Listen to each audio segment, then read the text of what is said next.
Louvado seja nosso Senhor Jesus Cristo. Hoje é dia 2 de novembro, estamos na terça-feira, estamos na comemoração de todos os fiéis defuntos, dia de finados. O evangelho de hoje é de João capítulo 12, versículos 23 a 26. Naquele tempo disse Jesus a seus discípulos: chegou a hora em que o Filho do Homem vai ser glorificado. Em verdade vos digo, se o grão de trigo que cai na terra não morre, ele continua só um grão de trigo, mas se morre, então produz muito fruto. Quem se apega à sua vida, perde-a, mas quem faz pouca conta de sua vida neste mundo, conservá-la-á para a vida eterna. Se alguém me quer servir, siga-me, e onde eu estou, estará também o meu servo. Se alguém me serve, meu Pai o honrará. Meu irmão, minha irmã, circulou na internet um texto que eu gostaria de ler para introduzir a nossa reflexão. O texto diz assim: a morte não é nada. Eu somente passei para o outro lado do caminho. Eu sou eu, vocês são vocês. O que eu era para vocês, eu continuarei sendo. Me deem o nome que vocês sempre me deram. Falem comigo como vocês sempre fizeram. Vocês continuam vivendo no mundo das criaturas. Eu estou vivendo no mundo do Criador. Não utilizem um tom solene ou triste. Continuem a rir daquilo que nos fazia rir juntos. Rezem, sorriam, pensem em mim. Rezem por mim, que meu nome seja pronunciado como sempre foi, sem ênfase, de nenhum tipo, sem nenhum traço de sombra ou tristeza. A vida significa tudo o que ela sempre significou. O fio não foi cortado. Por que eu estaria fora de seus pensamentos agora que estou apenas fora de suas vistas? Eu não estou longe, apenas estou do outro lado do caminho. Você que aí ficou, siga em frente, a vida continua linda, bela, como sempre foi.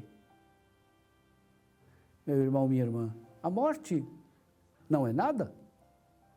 Tenho que discordar dessa afirmação.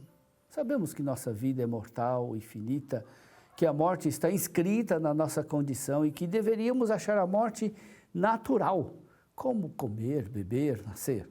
A morte não é nada como comer, beber, nascer. Será isso verdade? O ser humano come, mas isso não faz do nutrimento algo meramente natural.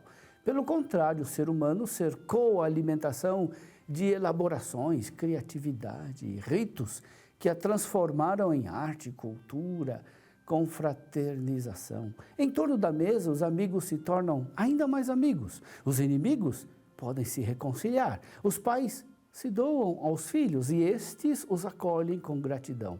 Comer não é simplesmente um natural botar algo na barriga. Nascer não é somente vir a este mundo. Experimentamos o nascimento como evento que marca a nossa vida. Cada filho que nasce provoca também o nascimento de um pai e de uma mãe.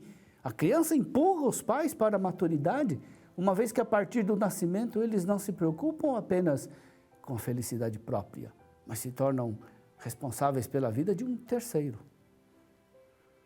A morte não é nada. Diga isso para uma mãe que perdeu seu filho para a criminalidade, para as drogas, a fome, a guerra. A morte não é nada?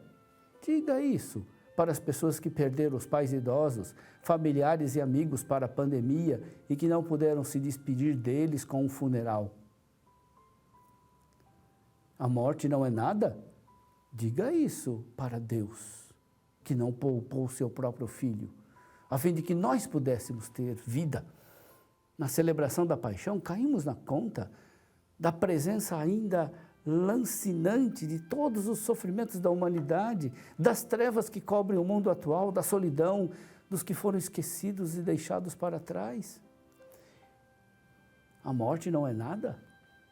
Diga isso para Jesus, que sofreu a agonia do Getsemane, foi injustamente condenado, foi pregado na cruz como malfeitor e experimentou o abandono do Pai.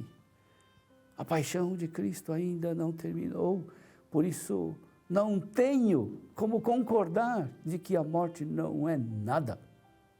A fé na ressurreição não é ópio para esquecer a dor do mundo. A fé é a proclamação de que a dor do mundo foi carregada nos ombros do bom pastor. Ela não é a negação da morte, é um responder ao mistério da morte com um mistério ainda maior, a vida em Deus. A ressurreição não torna a morte inócua. A ressurreição a supera e a vence. A fé não é a conclusão de um raciocínio que julga que a morte seja natural. Ela é uma oferta humilde que espera que aceitemos o dom da vida nova nascida da cruz. A experiência do sofrimento e da morte não vence a nossa fé na ressurreição. Pelo contrário, a promove e a exalta, exatamente porque a morte é a passagem para a vida nova da ressurreição. Por isso Paulo pode escrever: somos atribulados por todos os lados, mas não esmagados. Postos em extrema dificuldade, mas não vencidos pelos impasses. Perseguidos, mas não abandonados. Prostrados por terra, mas não aniquilados. Nós sabemos que caminhamos para a morte, mas por causa da fé em Cristo, experimentamos também que caminhamos para Ele. Todo o nosso ser tende para esse encontro, como encontro da felicidade suprema. Da mesma forma como experimentamos a morte, que impõe a sua dor, vamos ao encontro de alguém que não está ausente, porque ressuscitou. Como o medo mais intenso é saber que a morte já está em ato no nosso presente, assim a felicidade mais imediatamente acessível é estar com Cristo. A união com Cristo começa a preencher o nosso coração já nesta vida terrena e traz uma alegria que nem mesmo os sofrimentos mais terríveis podem tirar. Antes de concluir esta reflexão, um esclarecimento. O poema A Morte Não É Nada foi atribuída erroneamente a Santo Agostinho, mas na verdade o texto é de Henry Scott Holland. Alguns veem semelhanças desse sermão com Santo Agostinho, a carta 263, mas Agostinho nunca experimentou a morte dessa forma, nem a morte do amigo, nem a morte da sua mãe, tampouco a própria morte.